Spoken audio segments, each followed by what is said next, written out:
Hello and welcome back. In this new section, we are talking about how do we customize or how do we extend Liferay from the existing capabilities that Liferay provide. So, as a part of this section, the first topic that we would be looking into would be the model listeners. So, what exactly is a model listener?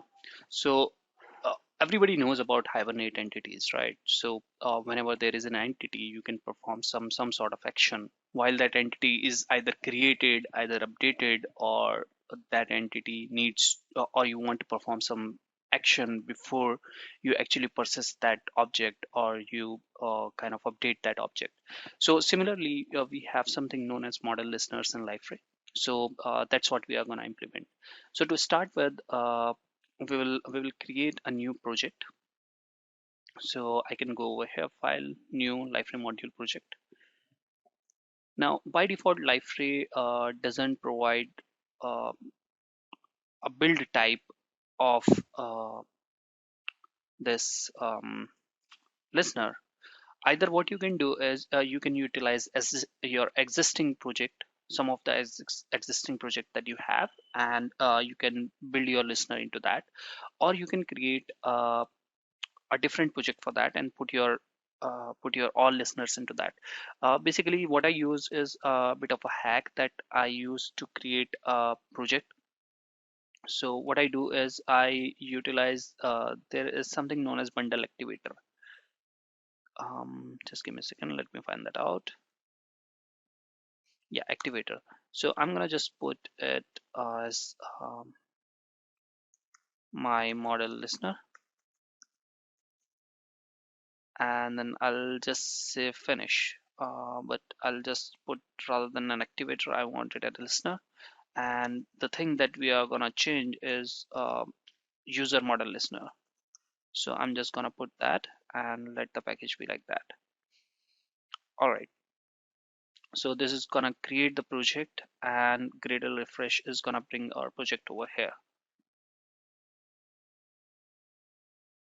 All right, my project is over here, which is my model listener. The first thing that I'm going to do is, since we have chosen it as a bundle activator, I'm going to remove this line.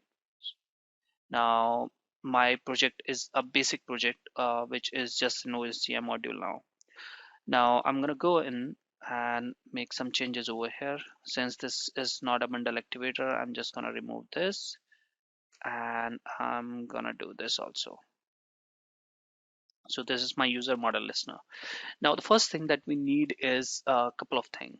First thing is like this just contains OSGI dependency. We need a dependency known as component because we want to specify this particular project as a component. Another thing that we need is the kernel lib so that we can have an access to user object. So that is what I'm going to pull in now, and I'll just save.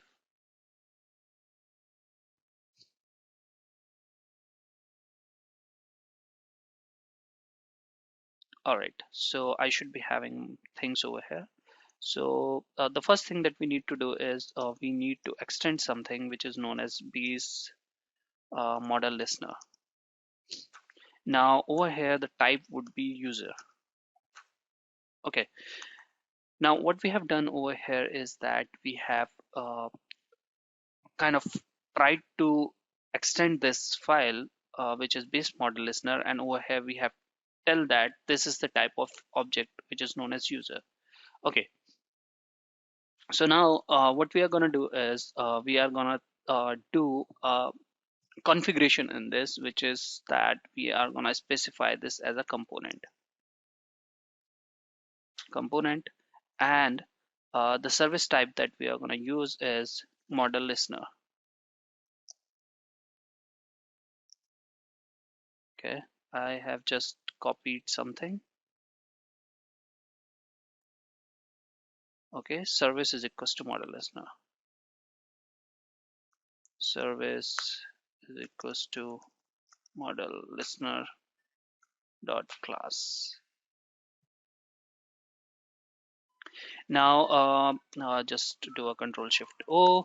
Next what we are gonna do, so now what we are gonna do is we will just implement some of the methods. We will override some of the methods. So I'll just do it like this. Now, if you see these methods, what all these methods are, I'll just do a control shift 2. We have on or before add association. So if user is associated with any other entity, this is going to be called. Then on after create, on after remove, remove association, update, create. So you see, like, we have create, update, and remove. Whenever any of this operation is going to be performed on user object, we would receive the control over here, and we can utilize that. We are gonna do it trace so that we know that our control is coming over here. On after create, let's use update also on after update. So ST, and now whenever we are making any change in the user object, we will know that this particular class is being called, and from over here we can do the manipulation. When I say manipulation, for example, like let's consider a scenario where you are creating a user.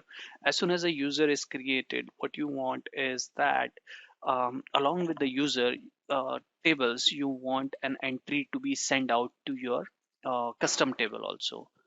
Okay, so this is one of the scenario where you might need a listener, and that's how you can utilize it. So the next step is to deploy this. I'll just drag and drop over here and wait it to get published.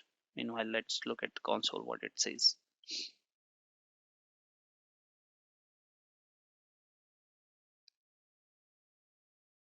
All right, so it has started. Now let's go to our user and organization. So if you want to go to user and organization, what you need to do is you just need to, I'll just go from over here. This is my local host, and from over here I'll click on the menu, and then on the control panel you'll see user and organization.